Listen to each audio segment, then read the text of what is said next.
Doa khataman kitab yang akan disampaikan oleh Al-Ustadz Cecep Abdul Mufakhir. Kepada Al-Ustadz, waktu dan tempat kami persilahkan dengan segala hormat.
Assalamualaikum warahmatullahi ta'ala wabarakatuh. Waalaikumsalam warahmatullahi wabarakatuh.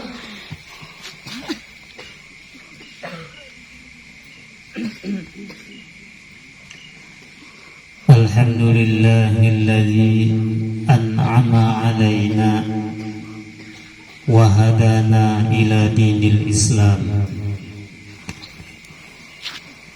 Asyhadu an la ilaha illallah wa asyhadu anna Muhammadan abduhu wa rasuluhu sayyidul anam wa ala alihi wa ashabihil kiram. Amma ba'du, faqad qala Allah ta'ala fil Qur'anil azim wa huwa asdaqul qailin. A'udzu billahi minasy syaithanir rajim. Bismillahirrahmanirrahim. Fadzakir فإن الذكرى تنفع المؤمنين فذكر إنما أنت مذكر لست عليهم بمسيطر إلا من تولى وكفر فيعذبه الله العذاب الأكبر إن إلينا إيابهم ثم إن علينا حسابهم. Para hadirat santriwati yang mudah-mudahan dimuliakan Allah Subhanahu wa taala. Amin ya Allah. Pertama-tama yang saya hormati adalah mudir, pimpinan, pembimbing, pengasuh, dan pengayom kita semuanya, pelindung, pengurus, penyayang terhadap kita semuanya. Dialah ayahanda kita, abah kita, guru kita, orang tua kita. Dialah ayahanda yang senantiasa mudah-mudahan Allah Subhanahu wa taala selalu dan selalu memberikan kesehatan kepadanya, selalu dan selalu memberikan dan mencurahkan rahmat kepada beliau, selalu dan selalu diberikan oleh Allah Subhanahu wa taala usia umur yang panjang dalam ketaatan kepada Allah Subhanahu wa taala,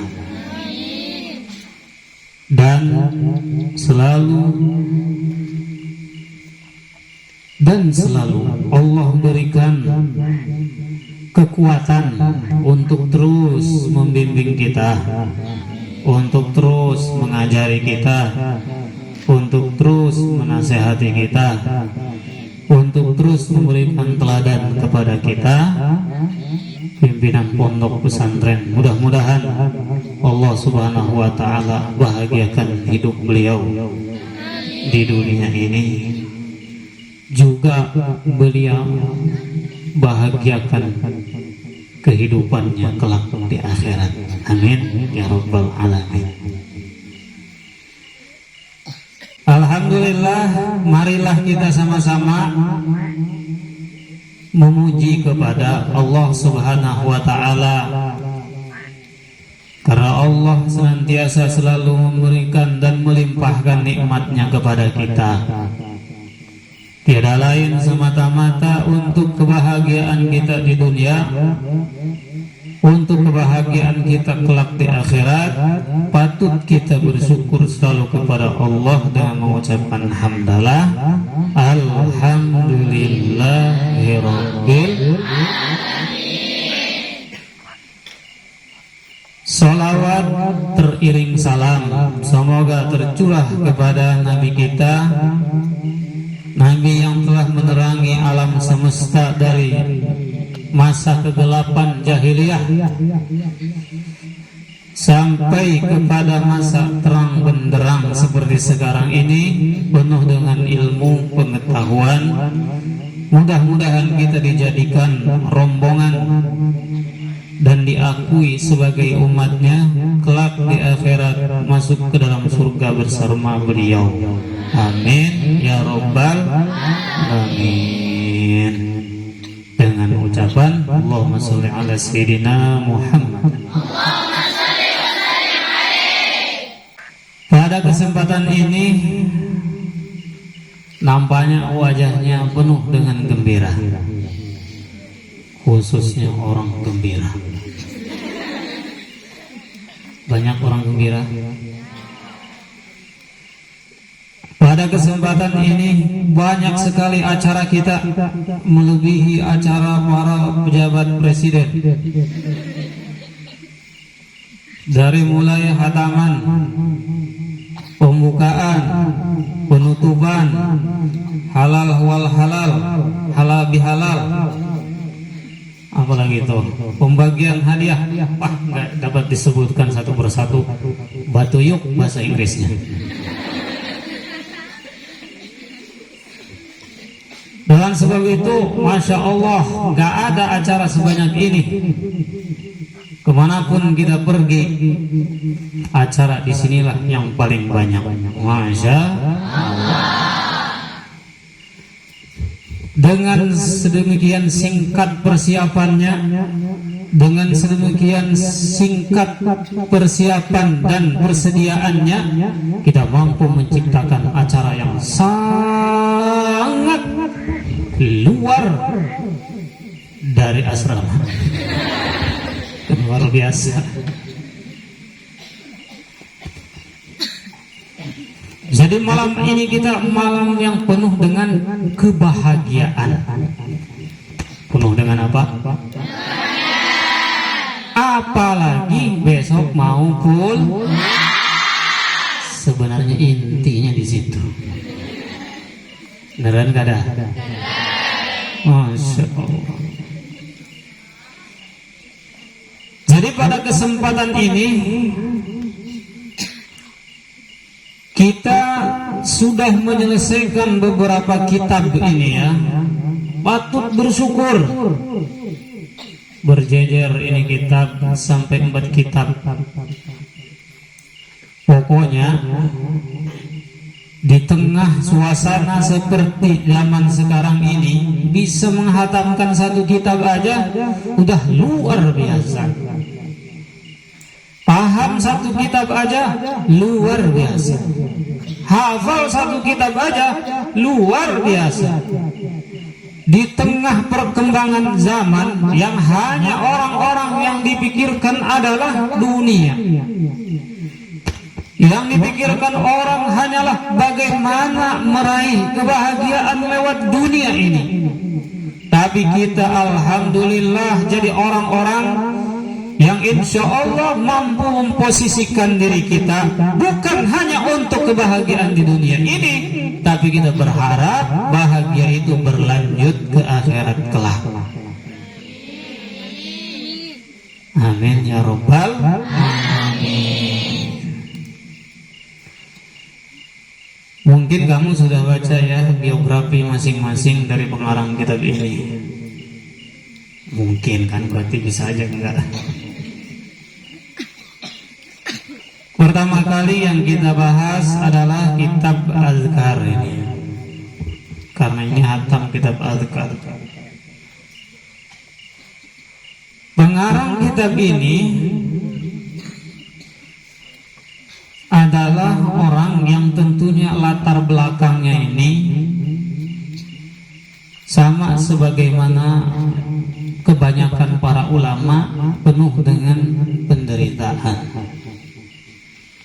Jarang sekali para ulama itu menempuh jalan ilmu mereka dengan penuh kebahagiaan, limpahan harta, dan lain sebagainya. Tetapi kebanyakan para ulama itu didorong dari keinginan yang kuat, biaya yang pas-pasan, latar belakang orang tua yang kurang mendukung, fasilitas yang kurang ada, tapi bagaimana mereka mampu menyusun kitab-kitab yang besar, mempelajari ilmu-ilmu penuh dengan semangat, sehingga dikenang kehidupannya sepanjang masa. Imam Nawawi itu karangan kitabnya lebih dari 45. Usianya berapa? Usianya pun 45 cuman.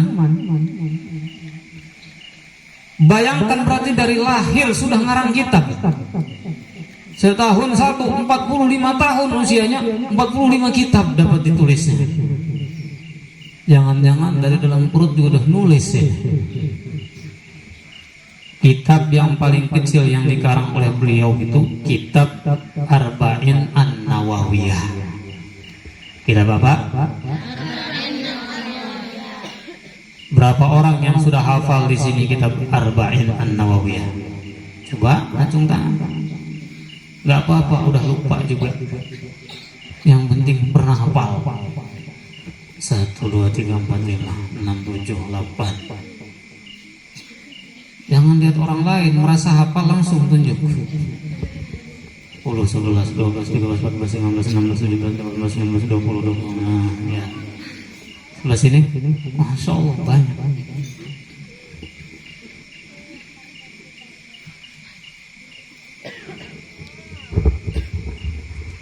Itu yang paling kecil, kitab Arba'in An-Nawawiyah.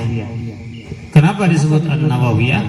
Karena pengarangnya Imam Nawawi. Imam Nawawi ini adalah seorang imam yang digelari dengan Muhyiddin Abi Zakaria Yahya bin Syaraf An-Nawawi qaddasallahu sirrahu wa nawwara dariha.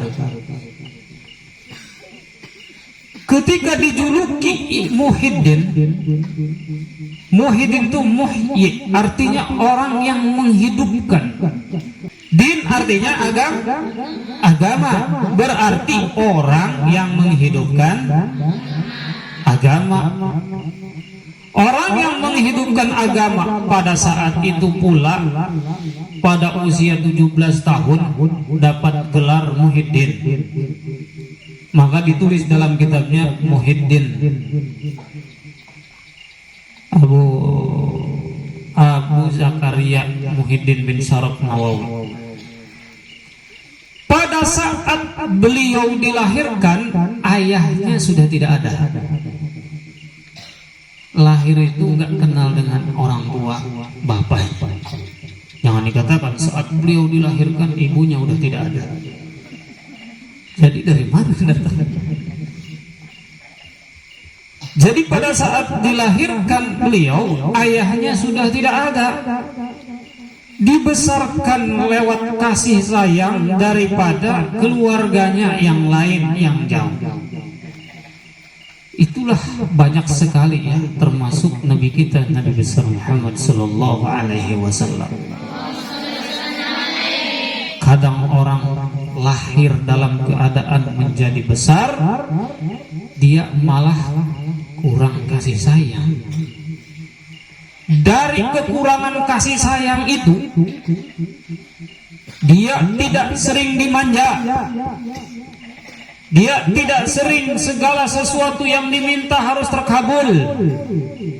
Apa yang dia mau selalu jarang sekali didapatkan. Ternyata ini jadi bahan pemacu dan pemicu semangat para alim ulama. Pada saat kekurangan, jadikan kekuatan. Pada saat hadir kelemahan, jadikan kekuatan. Pada saat hadir kekurangan, jadikan kelebihan. Pada saat kita hadir dalam keterbatasan, maka hadirkan pula tidak ada batas dalam kita bercita-cita. Jadi pada kesempatan ini kita diajarkan oleh ulama yang besar yang lahir di daerah Nawa. Nawa itu di Damaskus, ibu kota Suriah. Tentunya beliau lahir di daerah Nawa, maka disebutlah An-Nawawi. Ketika disebutkan Nawawi ini, beliau sebenarnya protes kepada orang-orang penduduk di sana. Disebut Imam Nawawi enggak mau. Kenapa sebabnya? Bahwa Imam Nawawi ini enggak suka dipanggil Nawawi. Kenapa sebab? Karena Nawawi itu ilmunya mewakili orang di daerah Nawa, dialah yang paling unggul. Kalau kita disebut Al-Banjariyah, Al-Bantaniyah, As-Sumatra, Al-Padani, orang Padang, Al-Jawi, orang Jawa, Al-Indonesi, orang Indonesia. Itu gelar-gelar yang seperti itu sebenarnya ada dua versi. Ada kalanya gelar seperti itu diberikan karena oleh orang lain supaya dia bahwa dijuluki orang yang paling mumpuni. Kalau umpamanya kita mau kasih nama Al-Banjari, perempuan di sini ada ya, ada Al-Banjarinya ujungnya. Berarti dia adalah ilmunya yang paling hebat di seluruh Banjar. Kalau kita Al-Gembirai, berarti orang yang paling hebat ilmunya segembira. Kalau kita disebut Al-Belantaki, berarti kita adalah orang yang paling banyak ilmunya sebelantaraya. Kalau kita disebut Al-Merantihi, berarti itu yang paling banyak ilmunya semerantih. Kalau itu harapan dan doa enggak apa-apa, mudah-mudahan seperti itu. Tetapi kalau disematkan oleh orang lain, artinya dipanggilnya oleh orang lain, nah ini betul-betul adalah sebuah julukan yang hebat, yang tentunya pas orang itu sudah menyebutkan nama kita sekitar itu. Tapi kalau kita yang meletakkan sendiri nama itu, kitalah anggap itu adalah doa. Mudah-mudahan ilmu kita itu meliputi seluruh orang-orang yang ada di kampung situ. Begitu. Harus diniatkan doa, jangan cuma meletakkan doang. Nah itu yang pertama. Baik, kita lanjutkan. Di usia 10 tahun Imam Nawawi ini nangis, dipaksa oleh kawan-kawannya suruh main. Asal nongol dari rumah udah pada nungguin kawan-kawannya, ditarik, dipaksa, ayo kita main, diajak main sebagaimana anak-anak kecil pada umumnya waktu itu. Imam Nawawi nangis diajak main karena dia apa? Di tangannya itu kitab, di kantongnya itu catatan. Jadi dia nggak mau meninggalkan catatan-catatan itu, nggak mau meninggalkan kitabnya itu di dalam kantongnya. Kalau seandainya ikut main bersama kawan-kawannya, maka terasa hilang waktunya. Itu yang dimiliki oleh Imam Nawawi pada usia 9 tahun. Sebelum balik, Al-Quran itu sudah selesai sebelum balik. Supaya apa ini dibacakan biografinya? Sering Bapak katakan, kalau kita ingin menjadi anak orang yang besar, bacalah biografi orang-orang besar. Kalau kita ingin menjadi orang yang hebat, bacalah biografi orang-orang hebat. Kalau kita ingin menjadi orang yang lucu, bacalah komik-komik yang lucu. Kalau kita ingin jadi orang penghayal, bacalah komik-komik yang mengandung dongeng, sehingga hayalan melambung ke jauh. Jadi pada kesempatan ini Imam Nawawi menangis, diajak main, diseret sama kawan-kawannya, ayo main, nggak mau. Ngapa? Lagi belajar. Luar biasa. Di dalam kitab Majmu' itu dikatakan bahwa Imam Nawawi membagi waktunya sehari semalam itu makan sekali, minum sekali. Gitu doang dah.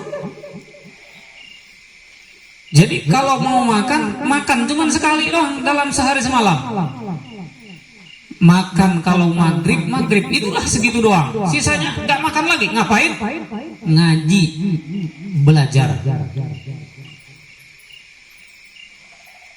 Begitulah. Jadi sehari semalam. Kalau habis makan ya minum.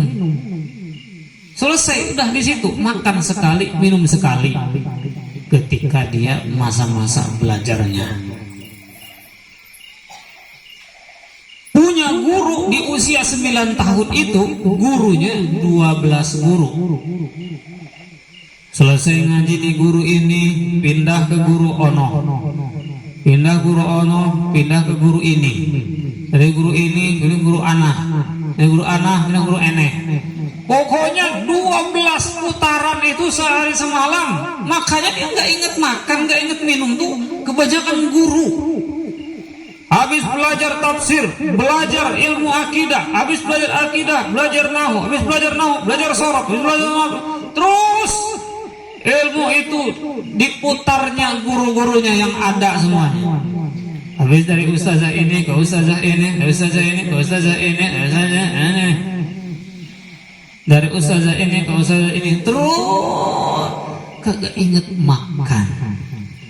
12 gurunya makan sehari sekali, minum sehari sekali. Kalau kita dibalik, 12 kali makan, belajarnya 1. Itu ada 12 macam yang kita makan. Ada enggak? Dari pagi sampai sore 12 macam. 12 macam yang kita makan, belajarnya 1 kali. Kira-kira jadi orang mantap enggak tuh? Mantap lah, pulang dari pondok sehat-sehat, gemuk-gemuk, mulus-mulus, glowing. Masya Allah.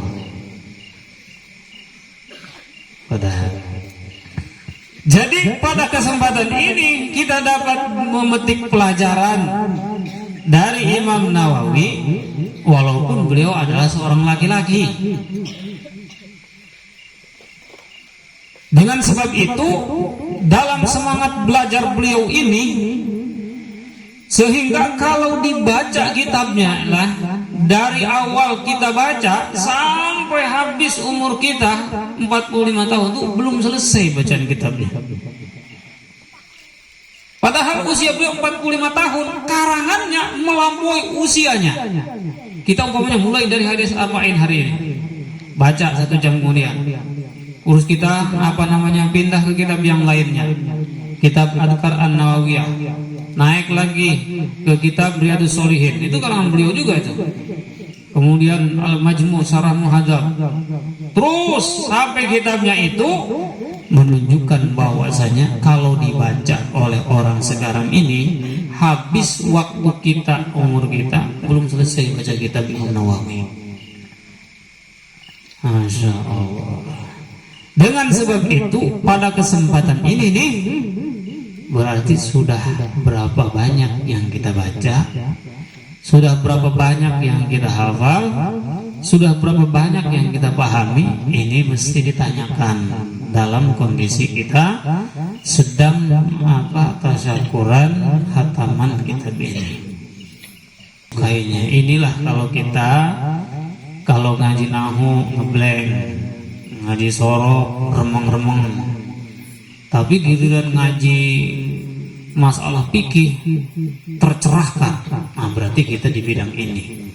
Tapi nahu sorok jangan tinggalkan, seperti itu. Atau sebaliknya, kalau kita giliran ngaji nahu sorok, ngaji sorok umpamanya kita mudah menghafal tasrifan, mudah paham dan tapi giliran ngaji nahu, ngaji fikih, ngaji tasawuf kagak masuk. Giliran sorok masuk, maka berarti kita di sini bidangnya. Yang ini fokus 60%, sisanya 40% buat yang lain. Kalau kita seperti di sekolah, kalau belajar matematika, ngaleh pokoknya nggak dapat. Bahasa Indonesia sama, bahasa Inggris, apalagi kimia, ilmu bumi kagak masuk. Jadi ilmu apa? Umpamanya kita memang sukanya ilmu kesenian, menggambar, baca puisi, yang kayak begitu. Baik, pada kesempatan ini kita lanjutkan ya. Kitab ini isinya adalah Al-Adhkar. Adhkar itu artinya zikir. Zikir itu bacaan. Bacaan itu adalah suatu amalan.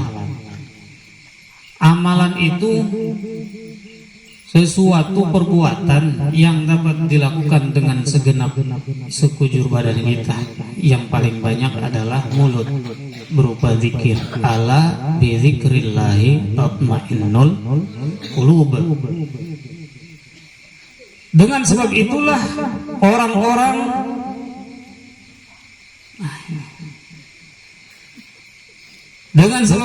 orang-orang bisa menjadi hebat. Dia dikarenakan banyak berzikirnya. Orang menjadi luar biasa amalnya dengan sebab berzikirnya. Nah, zikir-zikir ini ada zikir yang jelas, yang sebagaimana diucapkan doa itu zikir. Di sini diatur dalam kitab ini ya. Dari mulai bangun tidur sampai tidur lagi, dari mulai amalan-amalan yang ditulis di dalam kitab Risalah Amaliyah itu banyak di situ kan ya, yang sudah disusun oleh ulama dari Banjarmasin dalam kitab Risalah Amaliyah. Itu adopsinya, sumber-sumbernya dari kitab Adhkar An-Nawawiyah, seperti bacaan ketika kita mendengar petir, bacaan ketika kita mendengar ayam berkokok, bacaan seperti kita mendengar anjing menggonggong, bacaan atau doa ketika kita mimpi buruk. ketika kita bangun tidur dan amalan-amalan sebelum tidur. Semuanya tersaji di dalam kitab ini sudah lengkap. Dengan sebab itu, amalan-amalan yang telah dicatat ini di dalam kitab ini bisa kita langsung amalkan, nggak apa-apa.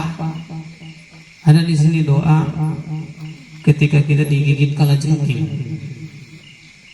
Masih ingat kan yang lama-lama? Di sebelah mana itu judulnya apa, babnya apa? Doa ketika kita digigit binatang yang berbisa. Itu kan doanya, caranya ambil tanah, kemudian diletakkan tanahnya, jangan banyak, diletakkan di lidah yang paling dalam. Setelah itu bacakan doanya, ada di dalam kitab ini. Bismillahiturbatu ardina, gitu ya. Wariqatu qulbina. Ada bacaan di situ, cari aja nanti. Itu udah dipelajari. Kemudian tempelkan kepada yang digigitnya itu. Kalau gitu keyakinan kepada Allah Subhanahu wa taala pasti. Itu salah satunya adalah sejarah pada saat Nabi dengan Sayyidina Abu Bakar di dalam gua. Dan tentunya banyak sekali di dalam kitab ini yang insya Allah kita akan mulai lagi pelajarannya nanti di bulan Syawal.